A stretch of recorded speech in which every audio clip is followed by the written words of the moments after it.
If you've been following the SoCHiology podcast since I launched it in 2021, you will be aware of the reverse psychology sub-series, which is basically unpopular Chicago opinions from Chicago. You will also be aware of the SAT, the SoCHiology awareness test, where I quiz random Chicagoans about different questions in regards to Chicago history and culture.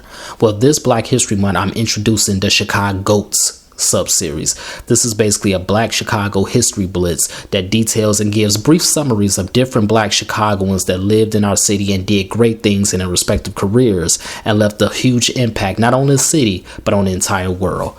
So without further ado, let's get into it.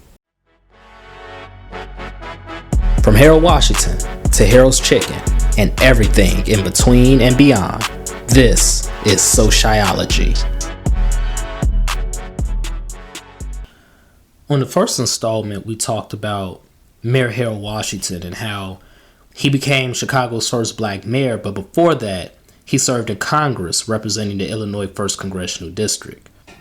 A few episodes later, we talked about Harold Washington's mentor, the speedster, Ralph Metcalfe, and after he retired from track and field, he pursued politics and also represented the Illinois 1st Congressional District. The Illinois 1st Congressional District covers majority of the south side of Chicago and it extends to the southwest suburbs down to Joliet, Illinois. At one point, it was the largest Black American district in the entire country at 65%, but the redrawing of the district maps has lowered that to 52%, but it's still a majority minority district and very staunch. This episode is about the men who represented this district, the Congressmen.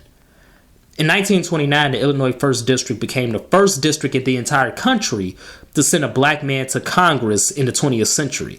This was the Republican Oscar DePriest. Now, Oscar DePriest was also the first Black alderman of the city of Chicago when he was elected to that post in 1914. But when 1929 came around, he was the first Black congressman elected from the northern states, and he was the only Black man in Congress, period. The priest was against taxing the rich and opposed federal aid to the poor, and that's a very unpopular opinion in 2024, and it was even more unpopular in the 1930s in Black Chicago. So it was no surprise when he ran for re-election in 1934, he was defeated by Arthur W. Mitchell. Now, Arthur W. Mitchell was the first Black American to be elected to Congress as a Democrat, and that's an entire topic on his own on how the political parties flip. But during his entire tenure from 1934 to 1943, just as his predecessor, he was also the only Black man in Congress. When he was in office, Mitchell introduced bills banning lynching and discrimination, and although some believe he was more proactive opposed to Oscar DePriest, many civil rights activists still accuse his bills of being too lenient. Mitchell chose not to run for re-election in 1943, and then that's when William Dawson came around. And just like the two gentlemen before him, he was the only Black man in Congress as well at the time of his election. In the late 1940s, he successfully fought against the resegregation of the military, and he became the first Black American to chair a committee in United States Congress when he became the chair of the Committee on Expenditures and Executive Departments. He represented the 1st District until 1970. Then after that came the speedster, Ralph Metcalfe, then Bennett Stewart, then Harold Washington, then Charles Hayes, then Bobby Rush, who was also a co-founder of the Illinois chapter of the Black Panther Party, and now is currently Jonathan Jackson, son of the Reverend Jesse Jackson. All of these men represented the 1st District and Chicago to the best of their ability in Washington.